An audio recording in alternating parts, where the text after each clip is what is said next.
Hey guys, it is the Coaching Mindset podcast, and we're back. We're taking a different take on things. We're going to try to do live split because me and Gary have been so busy that we keep missing each other, so we haven't managed to put out a podcast for a while. So what we're going to do is just wait for Gary to join us on board, and then whenever he comes on board, we're going to talk about how we are designed to be everyday athletes. If you have any questions or anything you'd like to ask us, feel free to write them in the comments, and one of the two of us is bound to see them and jump on and take them on board. Again, we haven't been doing these for a while, but it's just because we've been busy. So hopefully you have been well and you have been enjoying putting into practice all the things we talked about in the past about doing a morning routine and evening routine, about healthy eating and all that sort of stuff. So hopefully it won't be too long till Gary jumps on board with this, and then we will get going with what we're trying to talk about. This is going to be the new take on it. We're going to try to do it this way, so whenever I'm away or he's away or we're working, we're able to jump on and do lives together still, even though we're somewhere else. So using technology for what it's for. I've been doing a lot of lives on my own Prove It Guy page with a couple of different people, and they've went down quite well.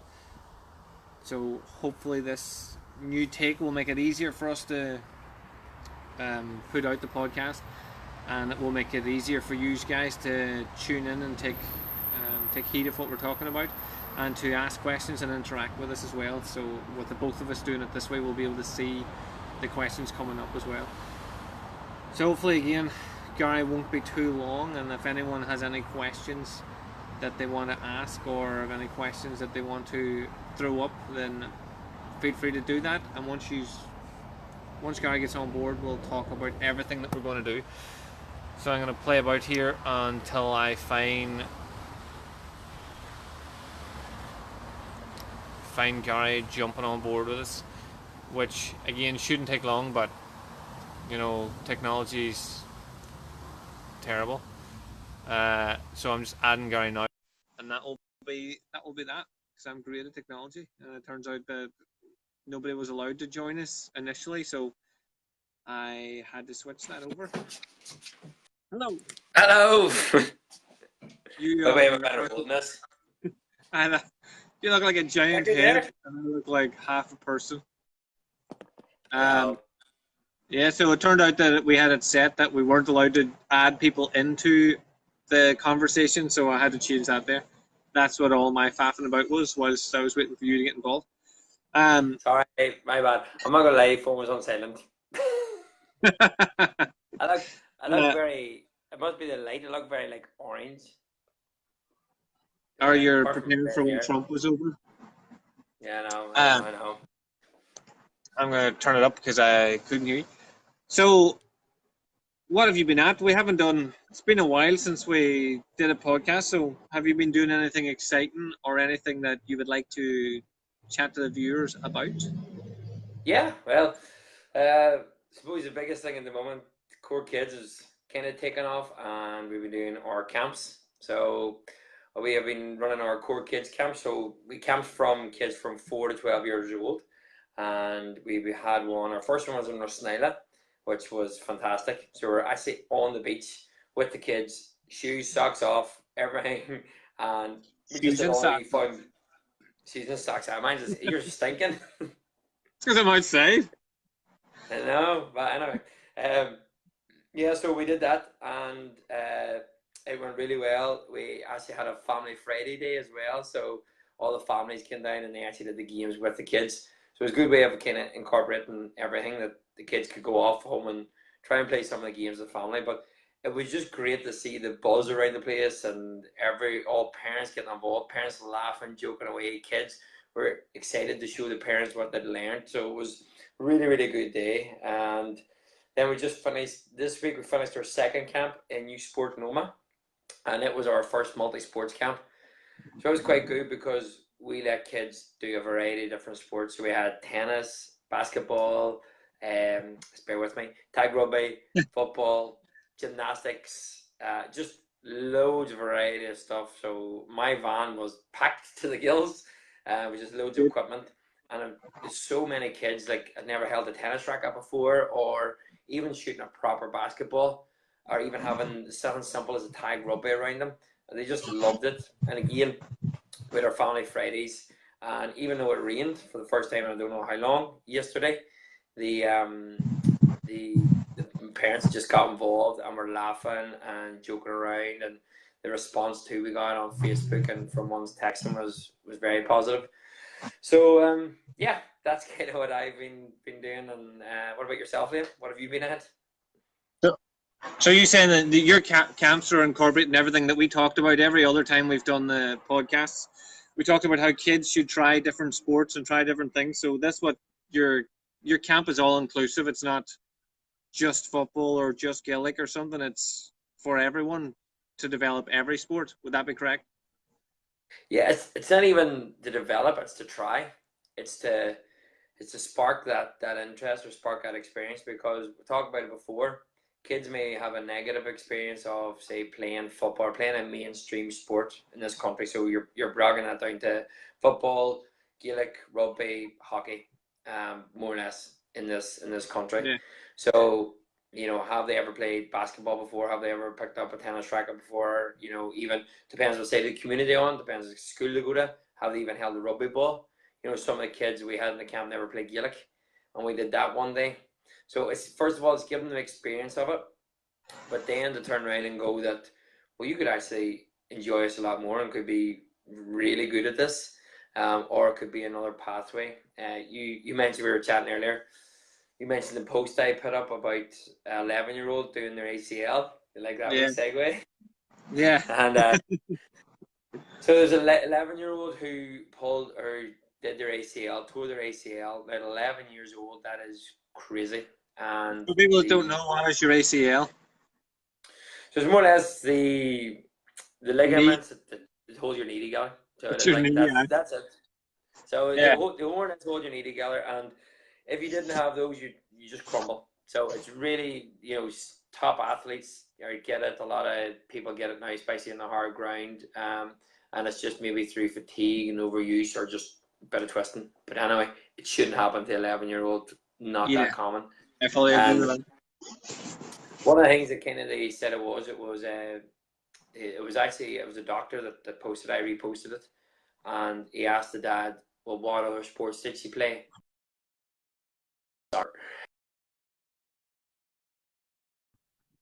Um, but it just shows now.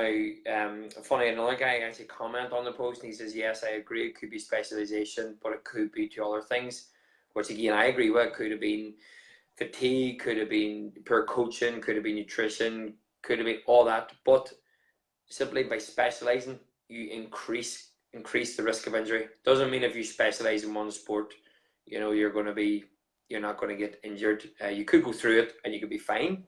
It's like the Yeah. whole thing when somebody goes, "Oh, my granny's 96 and she smokes 20 a day and she drinks whatever, but she's still alive." Yeah. It's like, Yeah. yeah, but she's increasing her risk of being injured or death. Sorry, Yeah. any grannies out there who smoke 20 a day and whatever. All the But yeah. grannies that listen to the podcast. Yeah.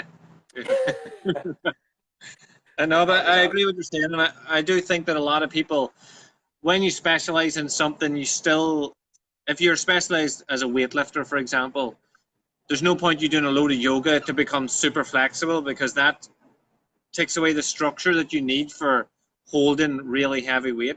But saying that, you should do some mobility so that in that range that you're going to use, you have safety and movement instead of ending up getting injured because you don't have that safety.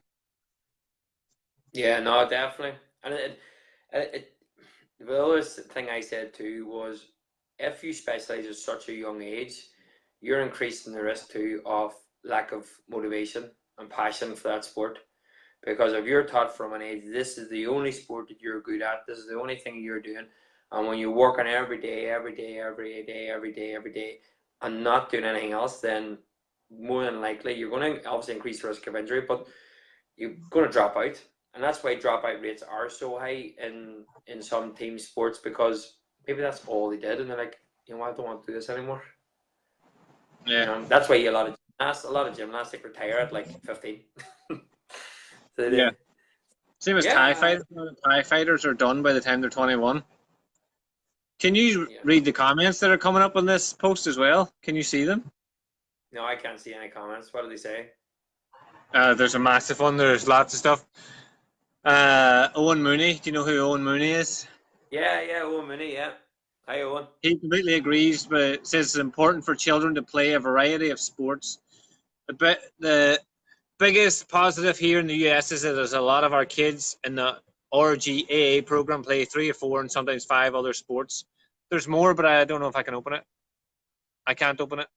I can't open it. I'm sorry, Yes, Owen, but yeah, cool. we want Well, to. Owen, if you follow Owen Mooney, he's over in New York there, with Rockland GA.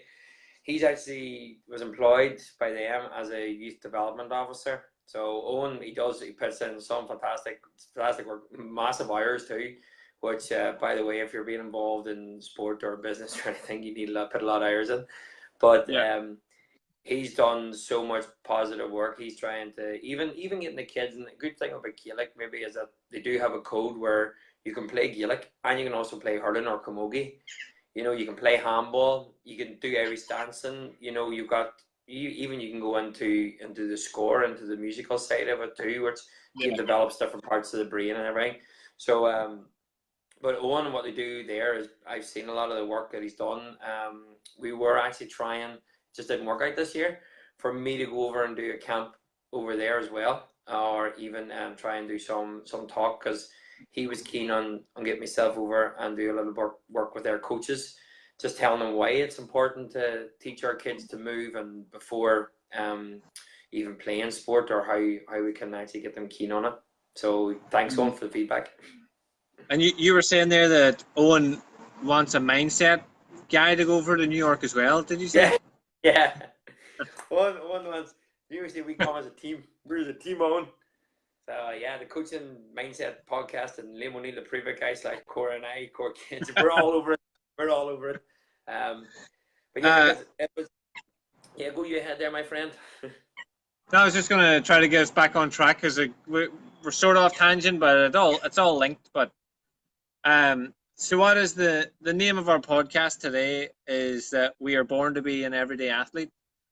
That was taken from your article. You have an article in a Yeah, paper, in a newspaper. yeah, I did for that. Yeah, I did for that. Prestigious news. Yeah, just I know. You see, you do that many live stuff and things, so I was like, well, I wrote about this week, so maybe we'll talk about it. But no, it was on sparked. I was listening to a podcast, and it was actually they were on it was youth development, and one thing that it says is that we're all designed to be everyday athletes. So an everyday athlete is not an Olympian. You know, you could be an Olympian from when you were born, but you're probably going to get to a stage where you're going to be let down by genetics. Let's be realistic. You can try your hardest to be an Olympian, and these guys are at the top of the game, so they have everything going for them. They have the hard work, the commitment, the determination, and they've been born with a sense of genes as well too. You attacked by a crow there, I'm getting there. isn't there? But that's the whole thing. But we're born an everyday athlete is somebody who can get up in the morning and walk around, or somebody who can stretch or can reach for something without feeling pain, or just even wake up maybe with a bit of free from pain. Not maybe saying that some people are born with chronic pain or a birth defect, but if you're born with a certain level that you're mobile and you can move, you've obviously done something during your lifespan for you to turn around and get crocked or be sore back, sore something without being in an accident or anything like that. So, in case anybody's going to comment, but you kind of explain myself a wee bit all right there. That I that's one think I what you're thought. trying to say is we're all born with an ability to move and grow, Yeah, and even if you are born with a birth defect, there's still going to be, as long as you're not fully paralyzed, you're going to have some sort of range and movement. And even at that, even with people that are paralyzed, you still do, like nurses or family members will still do active movement with them because the body still needs to move. Internally, it still needs to move. So whether they can move it themselves or not, someone will still manipulate and move it. So it's what happens is people get lazy, like we sit more. Everything's designed to make life easier. So then we just start to lose that ability to move. So the example I use when I work is if you can move your hand like this at this height and it hurts your shoulder once you go higher, then get it stronger lower, and then eventually you'll be able to build that up until you can lift the arm above. Whereas most people go, this hurts, because that hurts, I'm not going to do anything with it. And then they lose this range and it starts to lower down. I think I was always on too whenever, like, I'm probably living proof of it. Like the 24, like I went for back surgery. I had by the time I was 20, by the time I was 24, I had two or three cortisone injections. I'm just gonna plug me in here too. We'll run out of battery, my friend. Oops. um, but yeah, I had two or three injections at that stage, and They're for pain. they were for pain. Yeah, I had combust cartilage. I had a bit of cartilage sticking out, touching my sciatic nerve, and it was running right down my leg. So I always thought it was tight hamstrings and stuff. Yes, I was very active, and I probably only really played one sport growing up. I dabbled in other things and did a wee bit, but I was really focused on just Gaelic. I suppose I was at an age where I was getting to specialise, but throughout the years, I always sore hamstrings and everything, and found out that I had this back problem and got the surgery. But it was one guy I remember told me, it was the first time he just said, just don't be afraid of your own body. Your body is capable of so much. And it wasn't until then that I thought, you know what, I'm actually going to train my back. And beforehand, I was very scared. It's something like way back then when I was younger, I was like, right, I'll make everything else strong around it. I'll be good. And then I was like, oh, do a deadlift. Whoa, my back will be hurting here. Yeah. But it's like, no, you know what? I'm actually going to push it. And I started off nice and light and building it up, and I still have to work now my back every single day.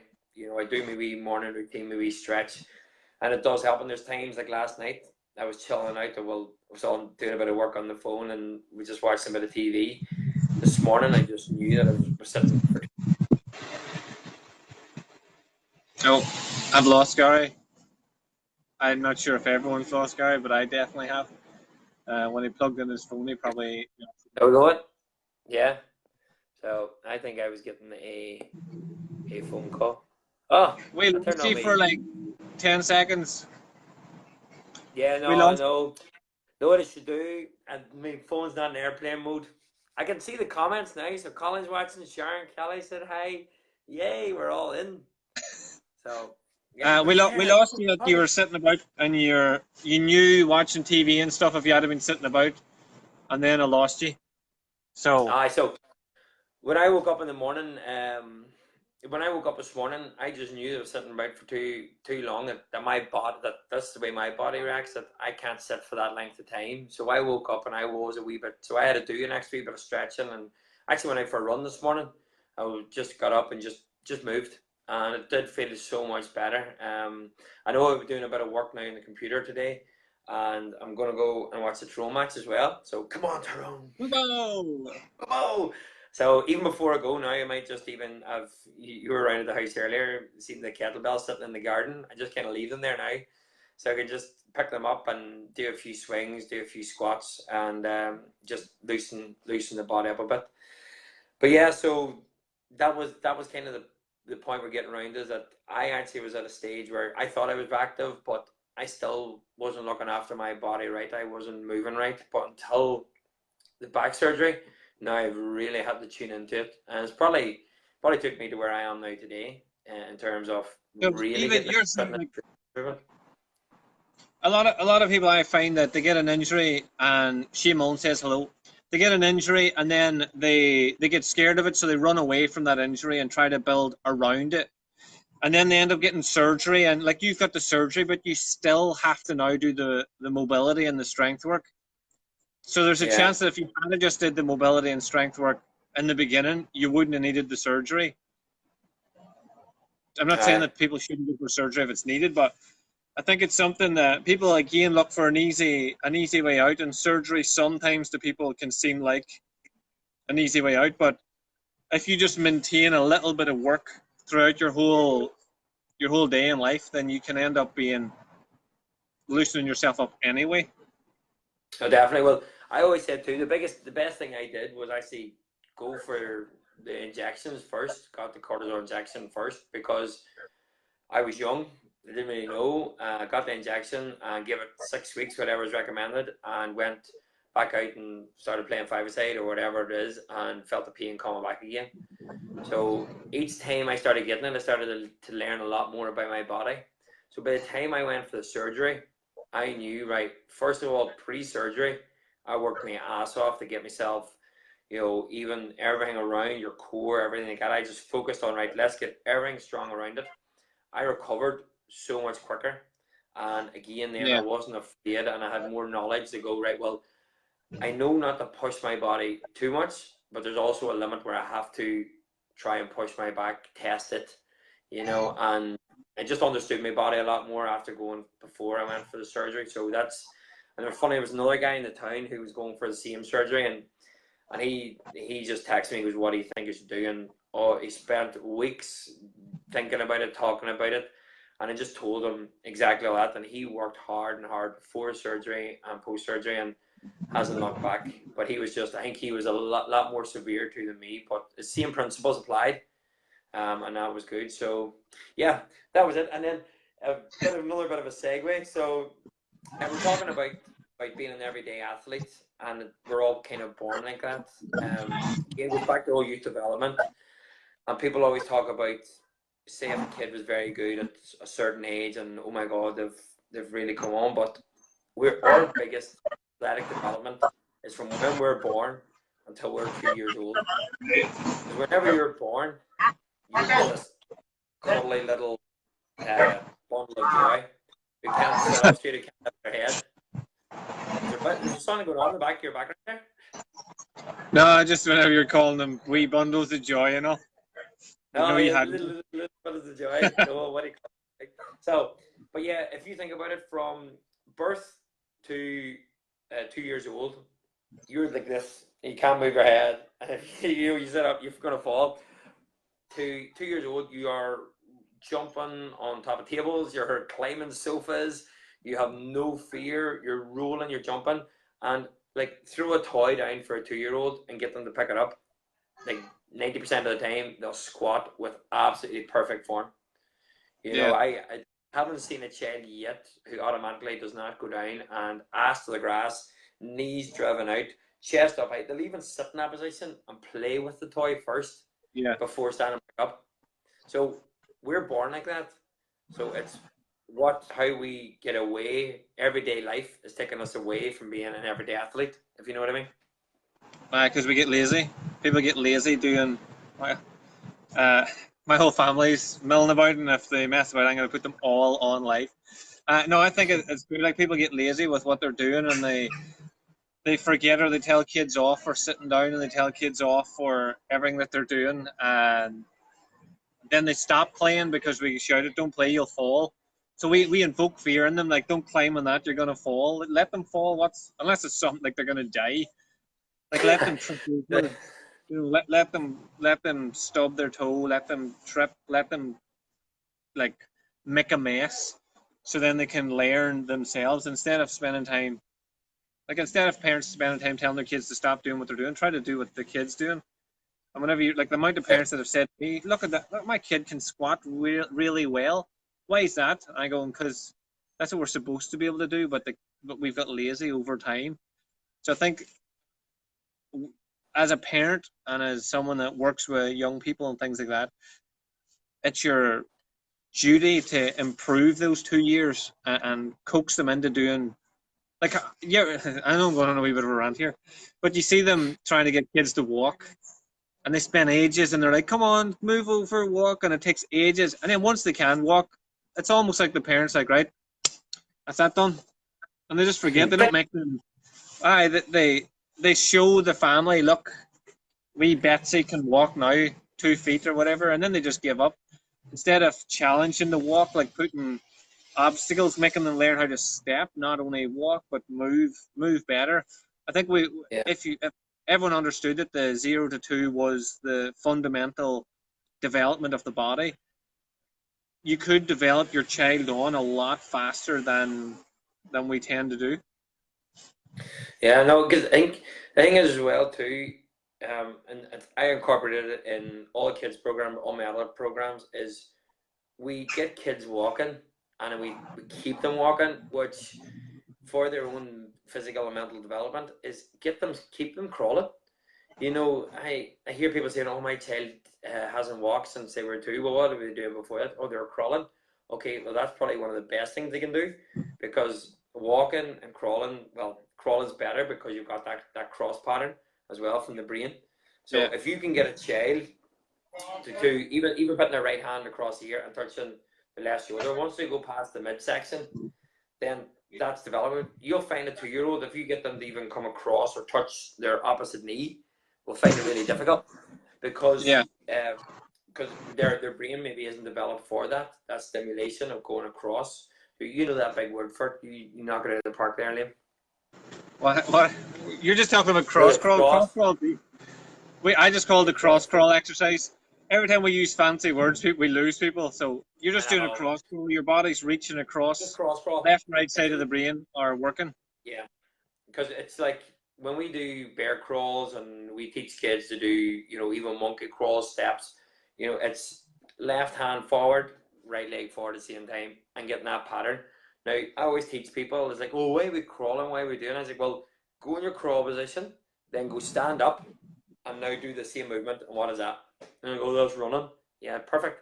So if you can build a strong core, strong movement on the floor, then how strong are you going to be then when you're on 2 feet as well too? So Yeah. it's building that memory in the brain, and then also then to your whole muscle development too. So if your child has not walked yet, please don't think they're underdeveloped. If anything, it's probably maybe going to help them in the long run, because you keep them crawling, and when they do walk, teach them to crawl again too, and crawl them yourself, roll on the ground, do loads. Try and we spend most of our life either 2 feet on the ground or lying flat.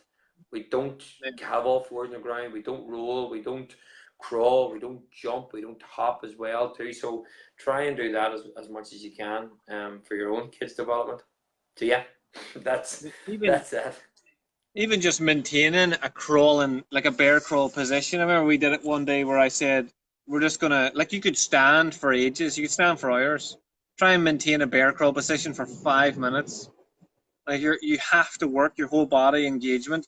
So then whenever the kid is taught to crawl for fun and not as a means to get to walking, when they are standing upright or when they're doing anything in general, lifting something or playing a sport or just trying to stay more alert and more active, their body awareness is far better. They can switch on their core a lot better. They can move from left to right a lot better, and mentally they just stay more engaged because their bodies, like, when your core is strong, you can sit upright for longer, you can focus for longer. When your core is weak, it sinks, you sink with it.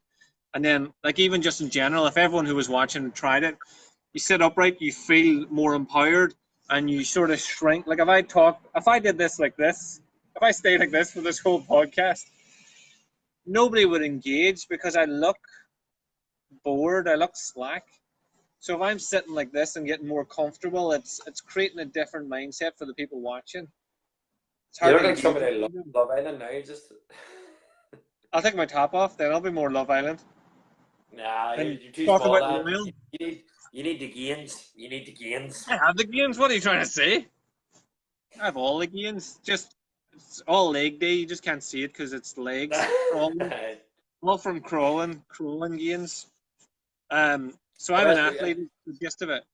Go ahead. Yes, that's and then sticking even with that development stage, because we can move on to where we're going wrong as we go. But even you're talking about building a strong core through crawling and stuff. One of the research, actually, everybody's on about their fine motor skills, the kids actually writing, but they actually need their gross motor skills of being able to sit in a chair. So you Yeah. want a child to start writing and think, oh, he's really good and he needs to get it on his finger. But yeah, he could great fine motor skills. But what if his gross motor skills wrong? That he has to slouch over when he's writing, that he can't hold his core anymore, or they can't do anything. So to actually develop fine motor skills, you need to develop your gross motor skills first. And if you look at some of the best ways to do that, it is through crawling, playing different sports, hanging off a bar. Like if you can get a kid, I was actually reading some research the other day as well. We've lost Gary again for some reason. So every time we lose him, I'm just going to talk, and then when he comes back, I'll explain where we lost him. Back. Right. Remind me the next time we go live that I should go in airplane mode.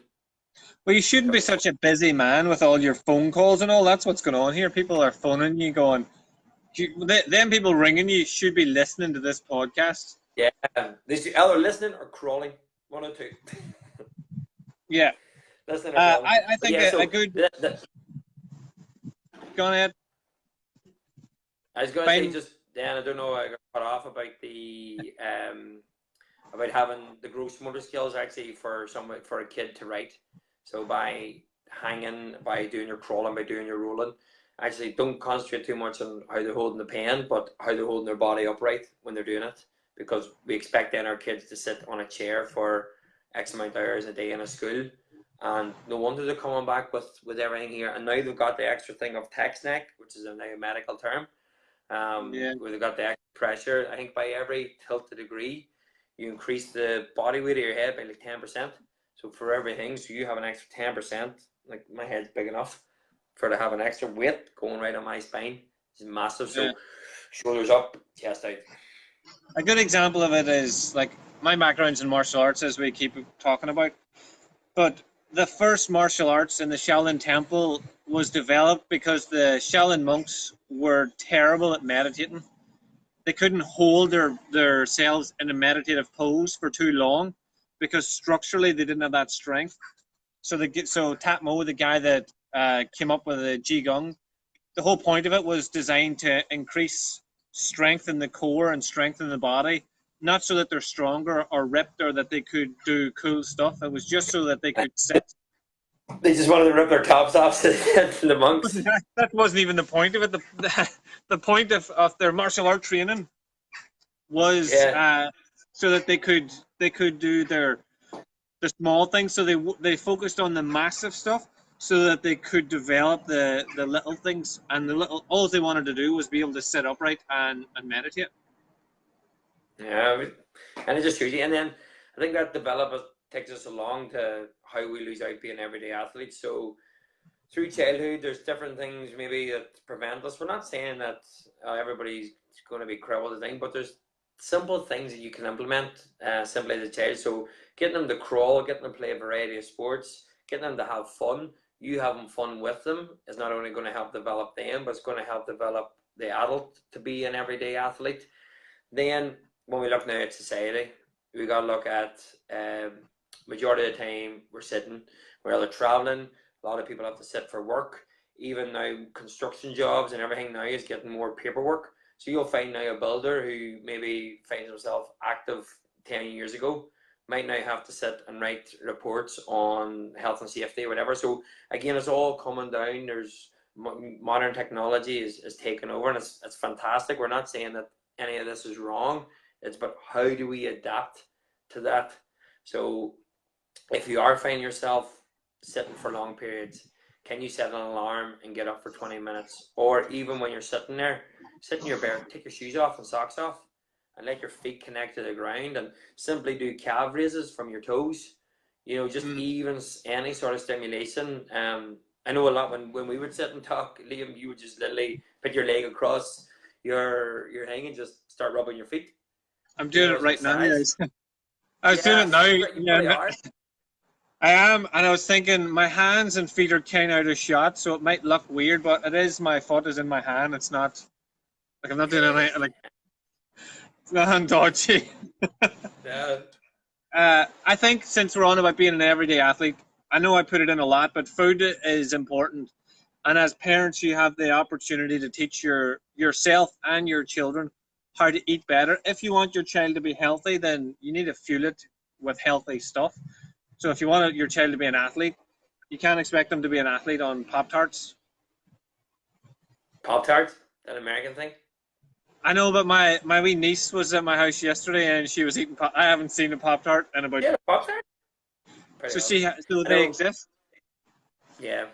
And look, let's be honest about it too. Like, well, I know No, you really don't, but I do.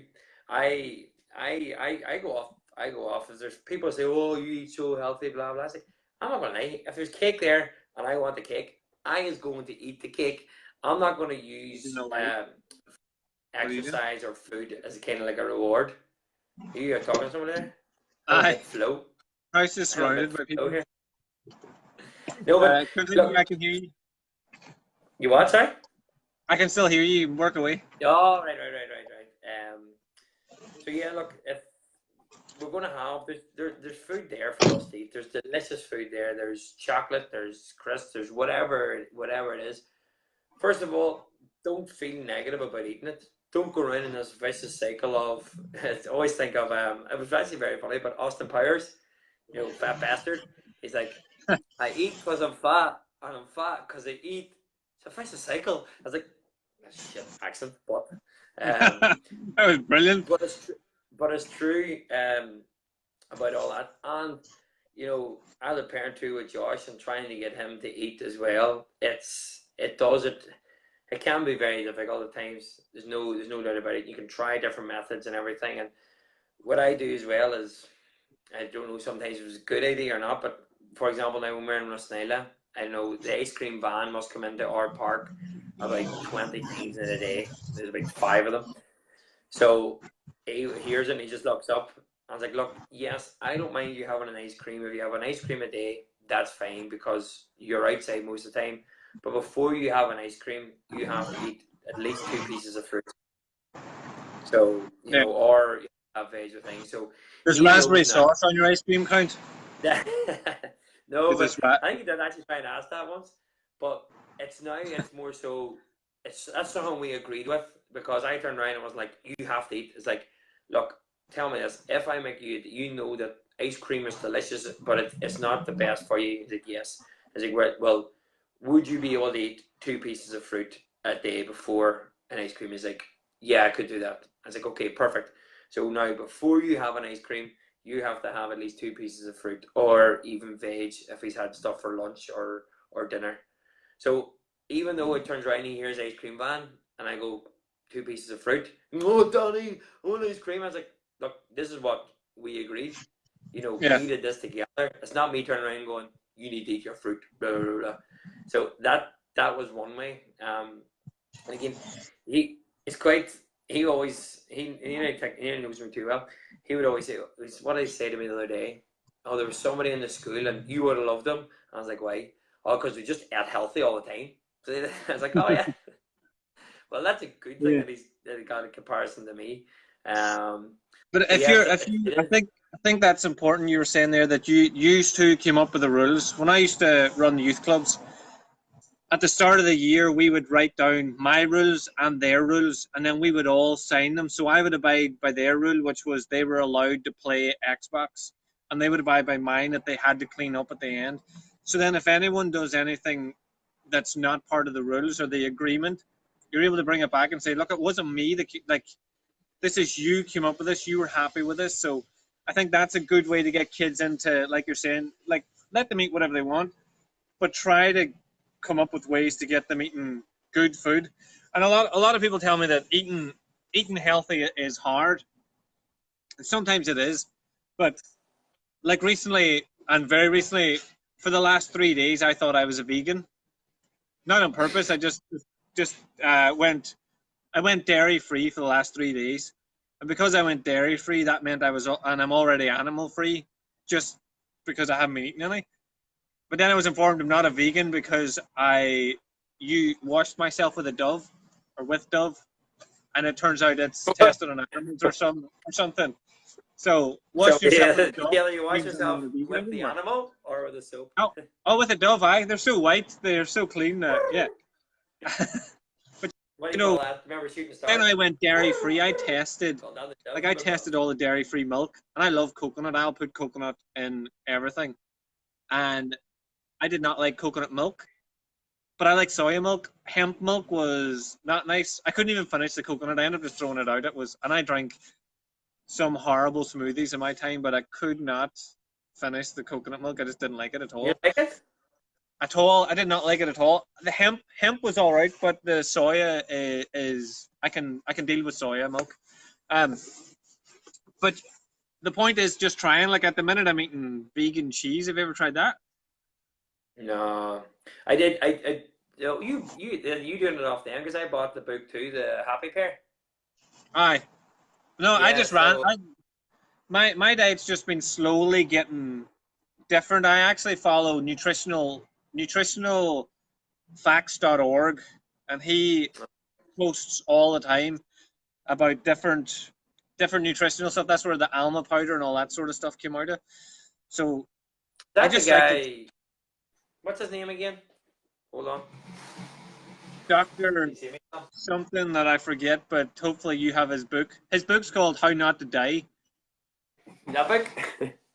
Aye, How Not to Die. Aye. So That's a big if you don't book. follow him, like people should follow him. Like he is probably at the forefront of food and nutrition. That's the book. How How not to Not to die. Die. It's a really good book, and he's got lots of studies on how to get rid of diabetes or different forms of diabetes, and just how to add healthy stuff into your day. But the point is just He was trying. his his story was good too. I think it was worth saying at the start of the book when I was reading it. Like he just went to universities and went everywhere and taught for free. Like he even wrecked his marriage and stuff too, which is not good. But he believed so passionately about how food and vegan lifestyle and stuff Yeah, could really benefit people. Like and we've talked a bit about this before. Like I like vegan. I taste it, but I like meat as well. We always think that I hate the people who come along and they're like they're vegan or this is the way of life. If you do not do this, you will die. You know, yeah, which is probably a bit extreme too. But it's more so, look, this is what's working for me. If you give it a go, it may work for you. You may find a bit of a difference. And if people do find a difference, then brilliant. You know what I mean? yeah. So I think if you're gonna change your diet, you need to pay attention. Like I would tell people, like pay attention to how you feel now, and then change it for 7 days and see do you notice a difference. Like one of the questions I was asked this week was, but why do I not eat like biscuits and crisps and cake and stuff? Did I even notice anything? And then I'm able to rhyme off what I noticed, and then they go, oh, because most people just they don't know what their body is doing or how it reacts to stuff. So whenever you're saying like me uh, cutting way back on meat, I wouldn't say I've cut it out. Like if my dad makes a roast chicken, I probably will eat some. But cutting it out, I noticed my whole body works a lot better. Just seems to just function very regularly. In general, everything seems to be better. My training's easier. My breathing's better. So whenever I cut out the dairy, I don't know what'll happen yet. It's only been 3 days. I didn't take a while out of dairy anyway, just some cheese and stuff. So I don't know what it'll do. But just go back to that guy's book. All the proceeds from his book goes to charity as well. So he doesn't even make money off the book. He sends it all because he just wants people not to die. speak. I just buy want my people book, to die. buy my book, and then buy Yeah. his book. So you've two awesome All books. right. Right. Hold on a minute. Back to the library. I feel like I'm on the ladder here. Uh, yes, good book. Buy that book. Good book. A handsome man on the cover. It's not the one where you signed it for me. It's the other one. Yeah, my sister was reading it. But yeah, so nutrition one way as well, and get back to this everyday athlete. And the next thing is just we talked about it, but it's being stationary. I would always be a big advocate now that you're lying flat for well hopefully around 7 8 hours a night. You need to wake up and move your body. Before you Yeah, go, like you think about it. If you struggle back, you wake up in the morning. People may take an hour, 40 minutes, 20 minutes, whatever it is. So you've lain flat for 7 8 hours. You wake up, you do your bits. You're walking about, you're rushing around the house. Your body's just going a bit crazy.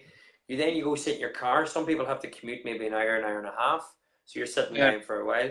You get up, you walk to your office, and then you sit until tea break, maybe at 10 o'clock. You come back, sit down, 1 o'clock, vicious cycle, back in your car, come home. You're wrecked from your busy day. So what do? You go and you sit and watch TV. Now, how much of your day has been done sitting that you haven't even kind of fixed anything from lying down the night before? Yes, your body's resting, but it hasn't moved. You need to rest, but why not wake up in the morning and have your simple routine? I'm not talking anything crazy. Like what I would do is I wake up in the morning, just a bit of stretching if I'm down just in the kitchen, and literally down into a cobra, then into a downward dog, and then maybe if I wanted in a pressing position, just bring my right foot up beside my right hand, and then go back, left foot. You're kind of like lunging up and down, and then that literally be it. And then I could maybe, if I have a wee bit of time, just do something else. But that would be it. Like Yeah. that's my body. We a bit more waking up and ready for the day. And even if you just Googled morning movement routine on YouTube, you can just follow someone. If you haven't a clue what to do, there's like a million different versions of it online. So just do whatever. But basically, the gist is get up, move your body till it doesn't feel sore anymore. Yeah, simple. Yeah, no. But that's another one. So, likes of, I was actually reading my article. They just wrote, "Move like an athlete." You read articles? So Is it even for a newspaper? For yeah, like a newspaper. Right? prestigious newspaper? Hey, know what we haven't done yet? Need to share it with Sure, Mark come on. McKelvey. Go on, Mark, tell But me. the other thing too, right? So that's the first thing you're moving in the morning. But train like an athlete. And what I meant by that is like train your movements like an athlete. So if you are and you're in that vicious cycle of sitting all the time, probably the worst thing you could do is go to the gym and go on a treadmill for 20-30 minutes. That Yeah. is, like, your body is not crying out for that. Your body wants to move, rotate. It wants to go from that static one plane that you've been sitting in all day, and you need to go through your different planes of movement. So even doesn't even have to be weights, just some sort of rotation. So if you, let's take a simple lunge. So if I went into a lunge, can I drop my arm down the inside, one hand out, and then even just rotate around in my spine? And that could be incorporated in your warm up. Yeah. So rather than your spines be sitting like this all day, can you bring in that bit of rotation? Even if you're sitting here with this, can you rotate around? So look, Gun take it. show! Free gun show! The free gun show. But even though, just even bringing that bit of rotation, you would do a lot of, we call it messing about in your thing. Can you read that?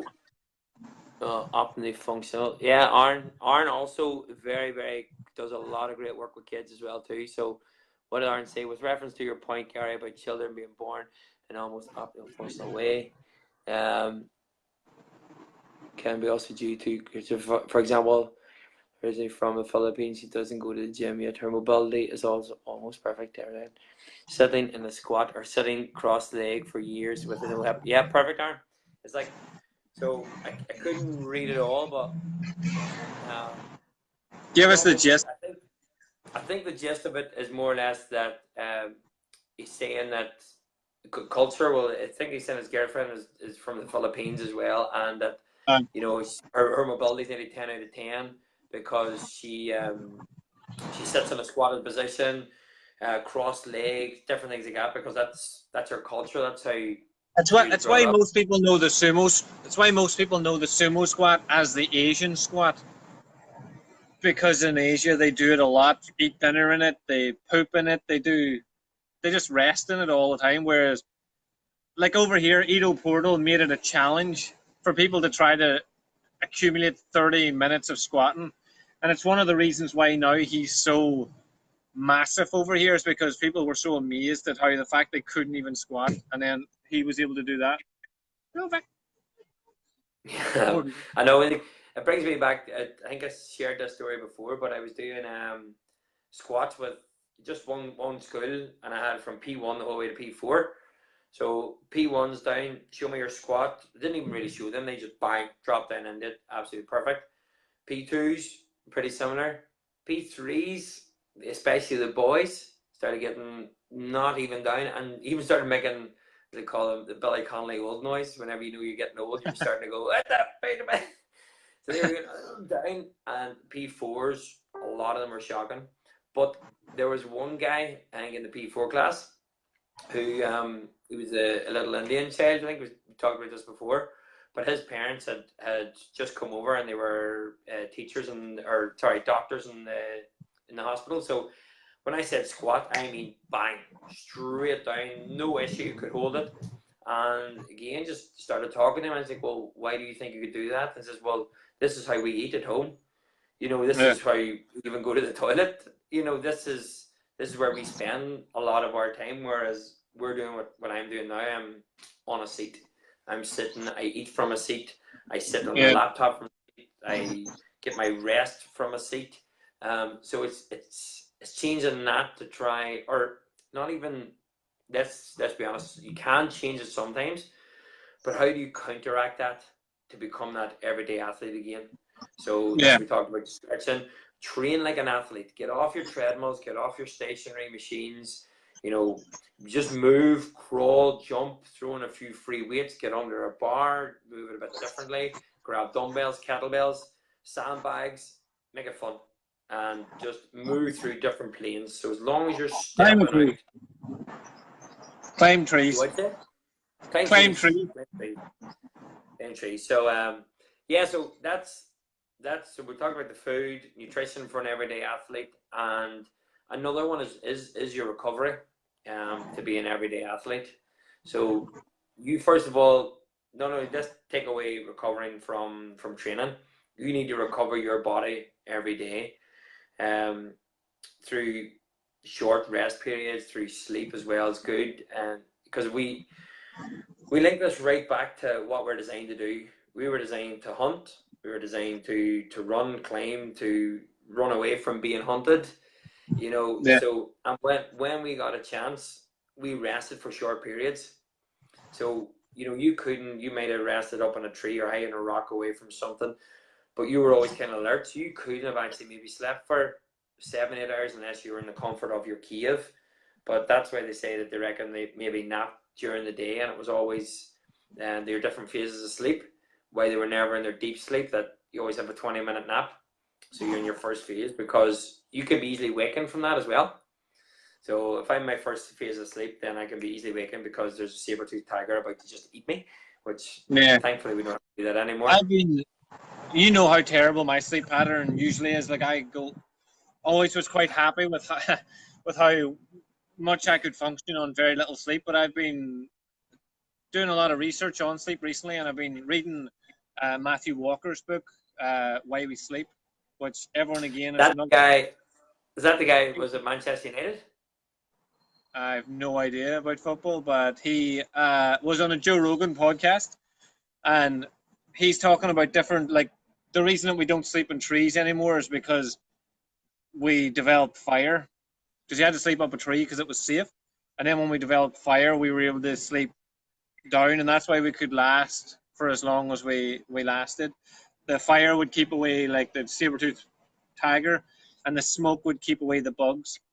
So that's why we developed sleeping on the ground, and that's why we become more upright than when we were sleeping in trees. But he was saying things like you're aiming for your 8 hours, and if you try to get that back, so if I only do 4 hours and then I try to sleep the next day 10 hours, I'm not gaining. I'm only, for every extra hour of sleep I get, I'm gaining about 30% of what I lost. So you can never really build. And his whole, one of the statements that stayed with me a lot was, he says, when you're awake, you are dying. You're dying. You're killing brain cells. When you sleep, that is recovery. That's when you recoup all of that. So like the macho phase of I can go with no sleep that I would have done all the time, is now stupid and scientifically proven to be stupid, not just sound like an asshole. That was it. Was that actually in a research paper there? Just this is I think scientifically it should be. You sound like an asshole, and you're also wrong. I think that should be the name. That would be the name of my sleep research paper. But I was I liked it. It was one of the things that I thought was cool about the way I lived my life, that I could go without sleep for hours. But now I've been trying. It's hard, like, but I've been trying to get eight eight a night. Um, it's not going that well, but I'm building on it. I'm getting more. I'm getting better at Well, it. the other point in that, and there was a guy who I can't remember his name. It might have been the same guy, but he was the first guy that brought a sleep coach to Man United. But he was the guy then who was with Team Sky, the cycling team, and he was massive into his sleep. But interesting thing he used to do with the Sky team, the Sky cycling team talked about their 1%, so they'd always want this 1% gain. He found that if you go to a hotel room, so say this cyclist is cycling all day, they want to come home, they come to a hotel room, they're not used to the environment, they're not used to the temperature, the bed, the mattress might be all this. So he developed like sleep pods where they would literally sleep everything or zip everything up in their bag, take it to the hotel, have the bed, everything at the hotel, put this bag down, open it up, and literally would be like their own Uh, kind of mattress, their thing, even something as much as their smell. So, and that's how important, obviously, of a top athlete.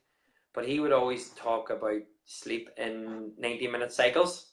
So don't count your sleep as hours, count it as cycles. So he yeah, was it. You need to get something like, was it 25 to 30 cycles a week is you're aiming for, and so by doing 90-minute cycles. So for my math's not going to be really really good here at all. So what's 8 hours? So 8 hours would be how many 90-minute cycles? Go. 5. Yeah, at 4 5. So 5. So I aiming for 30 to 35 probably in a week. So if you're aiming for 5 hours a night, so that's your 35. But he also said then to him, we're big fans of it. I took one yesterday and felt absolutely awesome after it. Was a nap. He says Yeah, once loving. even is a 20-minute nap actually counts as your cycle as a cycle as well. He said because if you nap for 20 minutes, it's the whole thing we've said it before. Either nap for 20 minutes or nap for an hour and a half, because Mm. that third phase of sleep in between that 20 90 minutes is where you can wake up that groggy. So you're waking up feeling nearly even worse, and it's just not as good for the body.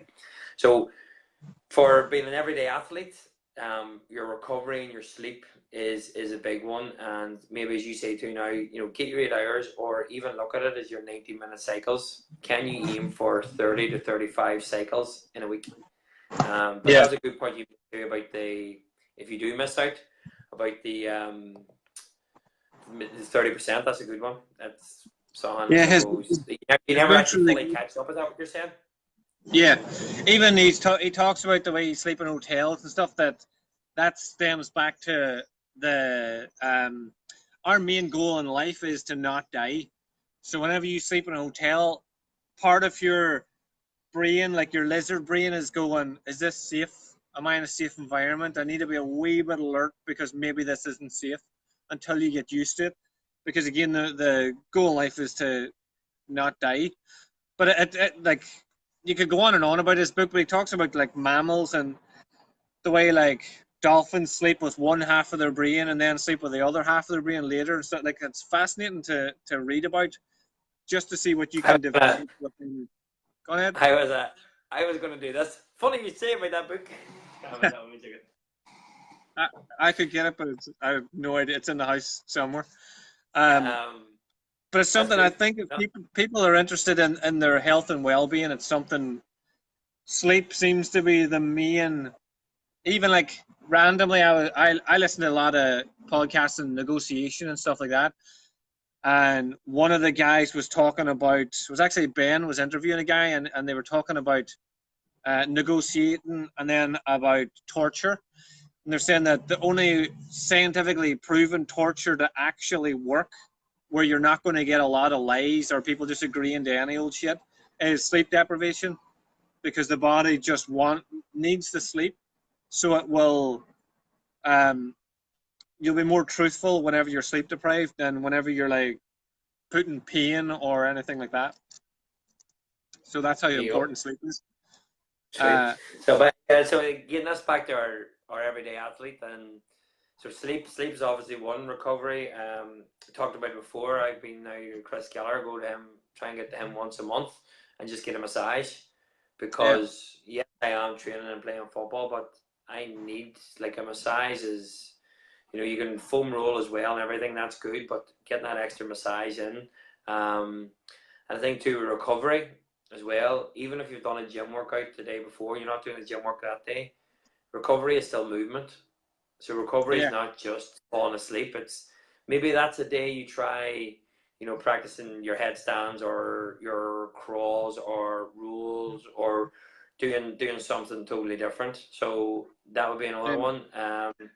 Another one too, maybe even soaking in a bath, getting the Epsom salts back in, letting the body yeah. and the muscles and everything relax.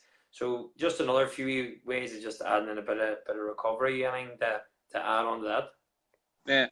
No, no, I think you covered all of it. Do you want to just do a recap of everything that to make you an everyday athlete? I think to round it off, and then I think we can end it there. Sweet. So, well, we talked about everybody is an everyday athlete, and we're all born to squat, we're born to move, and it's our lifestyle to change it. But rather than we can't change society, how do we adapt to it? So, first thing is move like an athlete. So, in the mornings, getting up after you've rested into a stretching routine, very simple, very, very basic.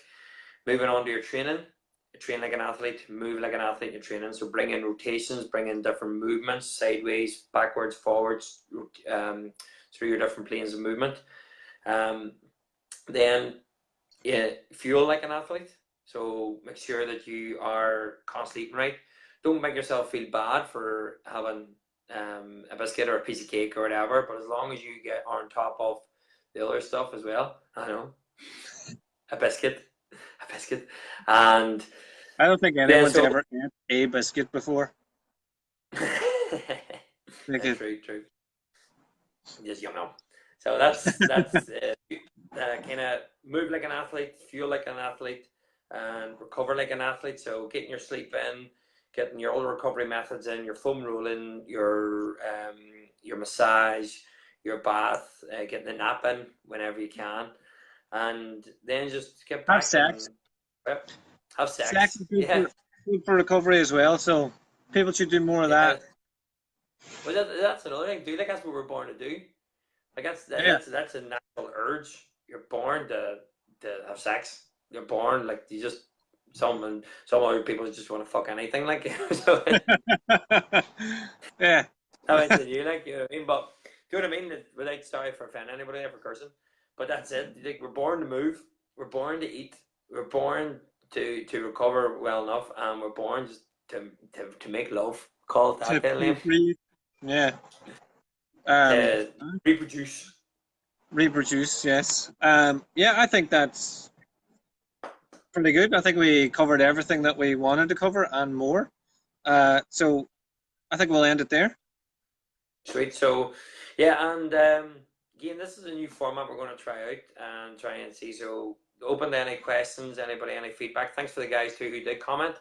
Yeah. We'll try and get back to you. We'll comment after. So, we're going to make this a wee weekly feature or whenever we get time. I think, did you talk a wee bit about how we were struggling to get our schedule to just Yeah. meet up at different Yeah. times? But this will be So, far easier, and what does it means we don't have to do. It could be more than weekly whenever we get a chance, and we don't have to do real long ones if we don't need to. If people have questions and want us to touch on any subjects, then they can just jump on and send us a message, and we can do that way. Yeah, sweet. Cool. So, that's how long are we on for there, by the way? no idea. Don't even know how to check. Uh, Right, I'm gonna pray I know. an hour and 4 minutes. No way. Gun show. Yeah, two secret I need to gun go to. shows. I'm going to the throw match now. It's 6:15. Right. Yeah, Liam. Good talk. Thank you. And hopefully somebody got some from that. Cool. I'll get rid of you and then I'll round it off and share it. So thank you very much Right. for being part of the Bye. podcast you're supposed to be a part of anyway. Yeah. Thanks. Right. Talk to you Okay. later. Bye. Bye. So thank you. for tuning in. And like I said, this is how we are planning on doing this from now on. If you have any questions or want us to touch on any topics, and we will get back to you. So thank you very much, and have a great day, whatever it is you do.